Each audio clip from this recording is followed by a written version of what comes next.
మనం ఎప్పటికప్పుడు చదివే విషయాల్ని చదివి మర్చిపోకుండా తేదీ వారీగా మనం ఒక డైరీ లాగా మెయింటైన్ చేసుకుంటూ ఉంటే అన్ని సోర్సెస్ నుంచి మనం కలెక్ట్ చేసినట్టు ఇన్ఫర్మేషన్ని తేదీ వారీగా మనం రికార్డ్ చేసుకుంటూ పోతూ ఉంటే చదువుకోవడానికి రిఫరెన్స్కి మనకు చాలా బాగుంటుంది.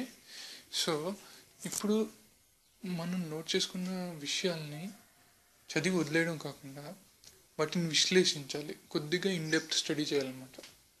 ఇక్కడ మీకు ఒక విషయం గురించి చెప్తా. ప్రీవియస్ గ్రూప్ 2 ఎగ్జామ్లో ఒక బిట్ అడిగారు.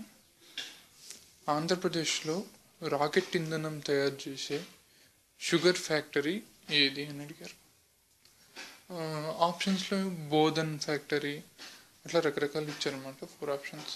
అయితే మామూలుగా అందరూ ఏమనుకుంటారు, Bodhan sugar factory is very ancient కాబట్టి దాంట్లోనే అంత టెక్నాలజీ ఉండొచ్చు అని దాన్ని పెట్టే ఛాన్స్ ఉంది.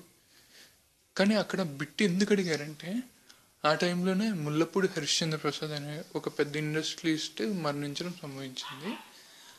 అతనికి సంబంధించిన ఆంధ్ర షుగర్స్ అనే ఒక ఫ్యాక్టరీ ఉంది. అక్కడ మాత్రమే రాకెట్ ఇంధనం ఉత్పత్తి అవుతుంది అనమాట మన ఆంధ్రప్రదేశ్లో. కాబట్టి చూసారు, ఇది ఇండైరెక్ట్ బిట్ అనమాట.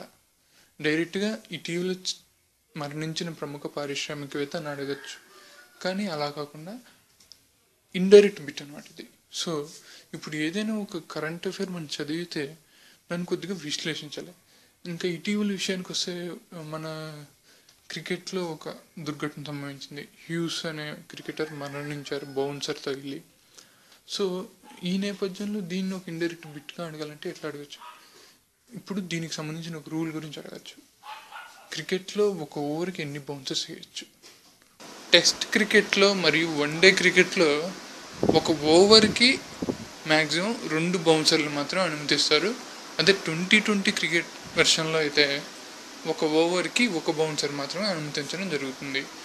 సో ఈ రకంగా కూడా బిట్ అడగచ్చు, టెస్ట్ క్రికెట్లో ఒక ఓవర్కి ఎన్ని బౌన్సర్లు వేయచ్చు అనేసి.